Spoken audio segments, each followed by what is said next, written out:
You are the least impressive person in the room, not the least talented, not the least hardworking, just the one with the least to show for it, by whatever measuring stick the world decided to use that day. But there is something in you that you can do better than anyone else. I know that feeling.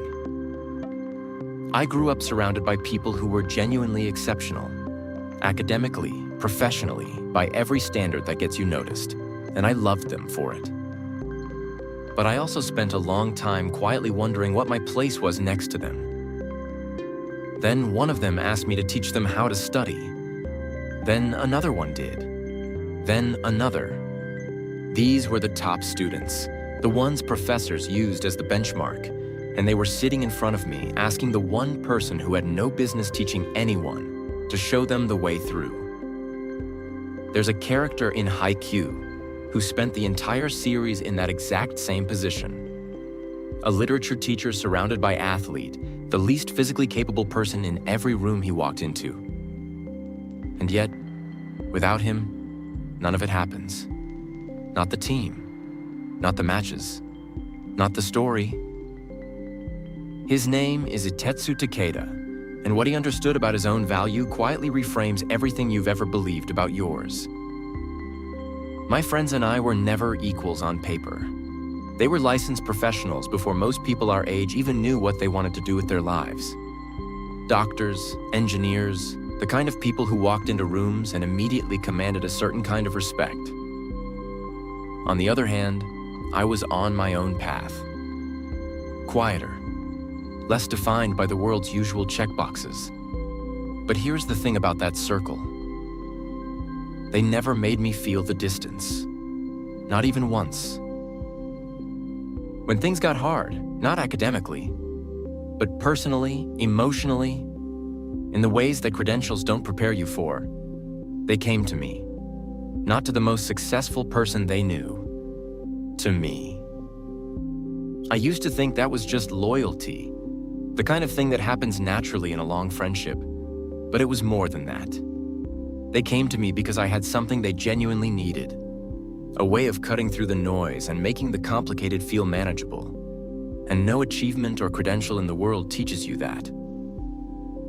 That is exactly the kind of person Ittetsu Takeda was to the Karasuno volleyball men's team, before any of them even realized they needed him.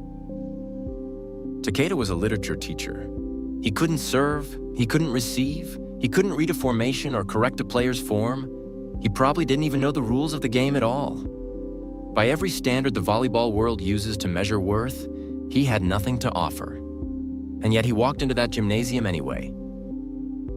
That walk said everything about him. His lack of volleyball knowledge was never a weakness he was trying to overcome. It was simply a fact he refused to let define the ceiling of his contribution. He knew exactly what he was and exactly what he wasn't, and he never confused the two.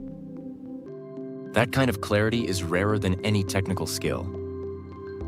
What he had instead was an unshakable conviction that the team's potential was real, that it deserved a fighting chance, and that if nobody else was going to build the bridge between where they were and where they could go, he would. Not because he was the most qualified, but because he was the most willing. With that willingness, phone calls were made. He visited Ukai's store day after day, absorbing every rejection without once reconsidering whether the effort was worth it.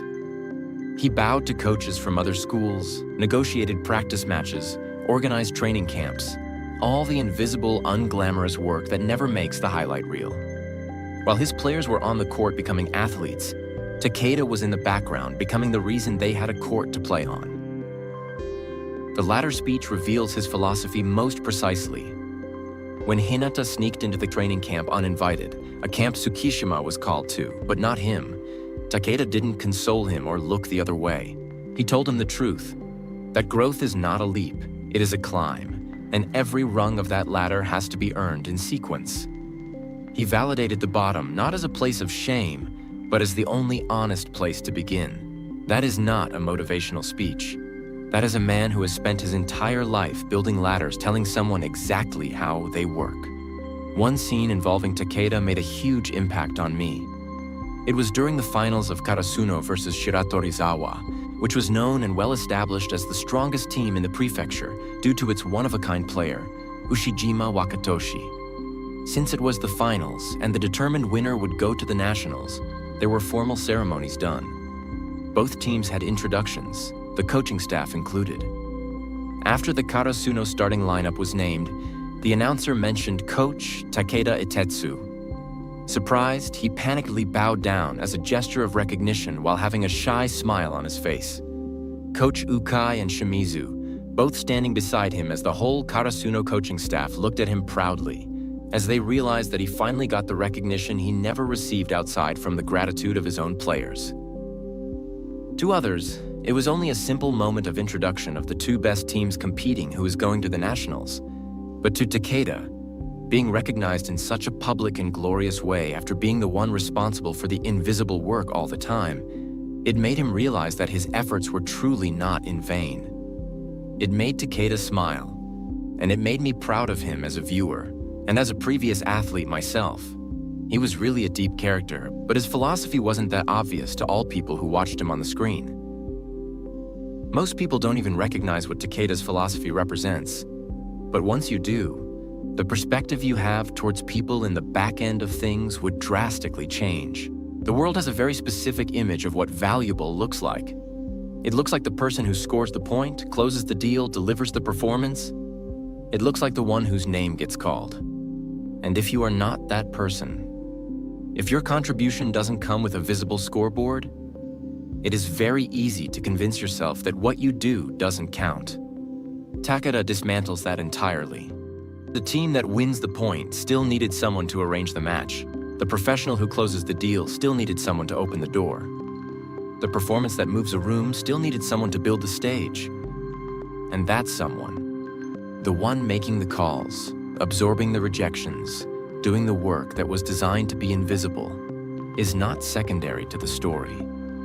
They are the reason the story gets to happen at all. This is a kind of contribution that requires something far harder than talent. It requires the willingness to keep showing up for something you believe in, long after the glamour of it has worn off, and long before anyone thinks to thank you for it. No other person in the group provided this type of contribution other than Takeda, and that's what made him irreplaceable despite having none of the conventional qualifications for it. Your value is not located in what you can perform. It is located in what you make possible.